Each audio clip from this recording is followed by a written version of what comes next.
Hey everyone, welcome back to another Mattel Jurassic World Rebirth review. Today we're taking a look at the new Tail Thrasher Spinosaurus. Yeah, I know I said in previous reviews I was going to pick up very few mainline figures because my primary focus is now the Hammock Collection. But funny story how I got this figure earlier today. I was hanging outside with my daughter's boyfriend. They live next door to me, whatever, blah, blah, blah. She happened to call him and said, "Hey, do you need anything from Walmart?" And he asked me, "Do I need anything from Walmart?" And I made a joke, "Hey, get me the Tail Thrasher Spinosaurus." Half hour later, my daughter shows up, chucks this in my lap, goes, "Here's your stupid dinosaur toy. Happy early Father's Day." So, yeah, pretty cool. So, my kid bought me a $40 dinosaur toy, and now I'm reviewing it. In all honesty, I've been eyeing this toy ever since I saw it on shelves in stores a couple weeks ago. It's really been tempting me. And one thing I did notice is that this figure is $39.99 at Walmart versus Target for $49.99. So it's a $10 difference between both retailers. So I'm going to leave a link to Walmart down below in the description to save you guys a few bucks if you want to pick this figure up for yourself. So let's just take a quick look at the packaging at this absolutely incredible looking figure. This thing is so much dumb fun, and I haven't even taken out of the packaging yet. I absolutely love this thing. You got a nice render of the Spinosaurus down here in the corner. Spinosaurus is featured on pretty much all the packaging for Jurassic World Rebirth. Yes, it has electronic sounds. Try me ×3. We'll get into that ×3 a little bit later on. Down here is the Jurassic World Rebirth logo, and spinning this massive box around. We get a nice picture of the Spinosaurus, and there's a cutout right here. So we want to test out the action feature in the stores. It has a little bit more wiggle room. Yeah, this thing is just an absolute ton of fun. I'm just so happy my kid picked this up for me. And down here we have the Mosasaurus, which is another incredible looking figure. I'm going to end up eating my words. I'm going to end up buying a lot of these mainline figures because they're just really cool. So enough about the packaging. Let's crack this figure open and take a closer look. And here is this amazing looking Spinosaurus out of the packaging. Us Spinosaurus fans, we're eating good right now. We just got the Hammock Collection Spinosaurus.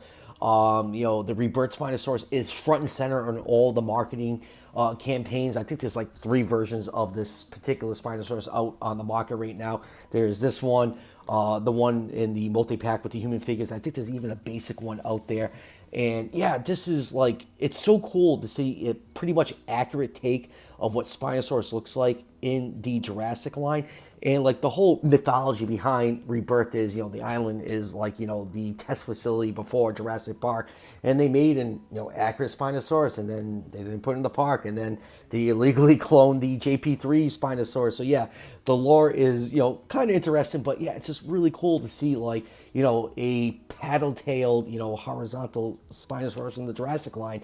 Just really can't believe I'm seeing it right now. And for measurements, this figure measures a whopping 21 inches from the tip of the snout to the tip of the tail, or 53.3 centimeters, about 9.5 inches tall to the top of the sail, or 24.1 centimeters. So Spinosaurus in real life was around 46 feet long, or 14 meters. So I'll put this figure somewhere in the 126 scale range. So yeah, it's a little bit small considered, most of the line tries to stay in that 118 scale. But you have to realize, Mattel has, shelf restrictions with some of these figures. The way they're designed, they have to fit in the box and fit on the shelf space that they buy from retailers to put these figures on here. So some compromises need to be made. If this was 118 scale, this thing will probably be closer to 30 inches long, and just with the action feature, that would not have worked out. I don't think they could have developed like a detachable tail to put on here to connect it. Maybe they could have, but that probably would have increased the price of the figure. So I just want to explain why sometimes these figures are smaller than they should be. So let's look at some of the finer details on this figure, starting with that really nice head sculpt. That is a pretty accurate Spinosaurus head sculpt. The only thing it's missing is the crest on top of the head. But for the most part, for a Jurassic style Spinosaurus, this is pretty close to what we know of the real animal looks like. You have this really nice dry brushing of this rusty red coloration on the head that really highlights all the details on it. You can see the nostrils pushed back. The teeth are made out of that nice rubber material, no more painted teeth. They've been doing that for a while now on these mainline figures. Those rubber insert teeth look so much better than the painted teeth. The tongue sculpted in a nice pink plastic in a glossy finish. Same thing with the gums. Eye is painted yellow. The pupil is not painted in. That's just the base brown coming through. Normally I would criticize that, but on this figure it actually works. It gives the illusion that the pupil is painted in. And the rest of the body is just cast in this dark, natural brown plastic. Not a ton of paint apps on here, but the way Mattel, painted this figure, it looks very natural. You have these nice orange stripes on the neck and all the way on the sail, all the way down to the very, very tip of the tail. We all know Mattel in the main line absolutely despises painting the tails fully. On this figure, we actually have it. And then take a look at that amazing looking sail. We have these little spikes popping out, and those are not cast in plastic. Those are actually rubber insert spikes. If you just touch them, they have a little bit of give to them. That is a really, really neat detail. And then going down to the neck, you have this really thick and beefy looking neck. I know some people are kind of off-put from it in the trailer. Spinosaurus is kind of a mess of an animal. We have parts from multiple different animals from different ages. So, I don't really mind this beefy looking neck on this figure. I think it looks pretty cool. You have a little bit of white paint on the neck and on the underside of the belly. Going down to the forearms, very powerfully sculpted forearms. Hand claws not painted, pretty typical of any mainline figure, but this figure is so great, I can easily forgive that. And then going down to the hind legs, we have the nice short hind legs with those toe claws painted in a glossy back. Glossy black, not back. I'm just so giddy about this figure. I'm probably just mincing my words here. And then going down to that nice paddle looking tail, you have that multi-segmented section, which is part of the action feature, which we'll get into later. We have these nice yellow orange stripes painted throughout. So yeah, this whole figure is just really incredible from top to bottom. Definitely one of the best mainline figures Mattel has ever put out. Moving on to articulation, there's not much articulation on this figure because most of it is tied to probably the best action feature I've ever seen on a Jurassic World toy. So the forearms are on a hinge.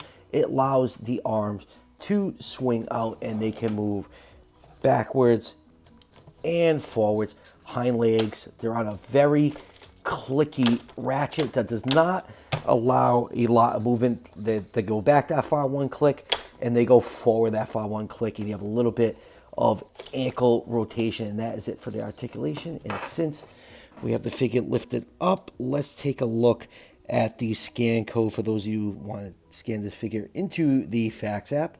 Now, to activate the amazing action feature on this figure, all you have to do is push in this little notch behind the sail right here a few times, and you just rev this figure up like a prom date. And by doing that, this whole thing comes alive. The head swings side to side, the mouths snap, the tail thrashes back and forth. You have electronic sounds and roars. It just makes this whole figure come alive. This thing is just absolutely incredible. Best action feature on any Jurassic toy currently in the entire series. Moving on with comparisons, here it is with the Hammock Collection JP3 Alan Grant. Next up, we have the only other Rebirth figure I've reviewed on the channel, the Utah Raptor. And like I said, yeah, I'll probably be eating my words because I did pick up a couple more figures today. I did get the Maiasaura because freaking love Hadrosaurs, and the Frenzy Pack Edmontonia because that is a gigantic figure for a Frenzy Pack scale figure. So yeah, I'll definitely be reviewing at least the Maiasaura and hopefully get to the Edmontonia.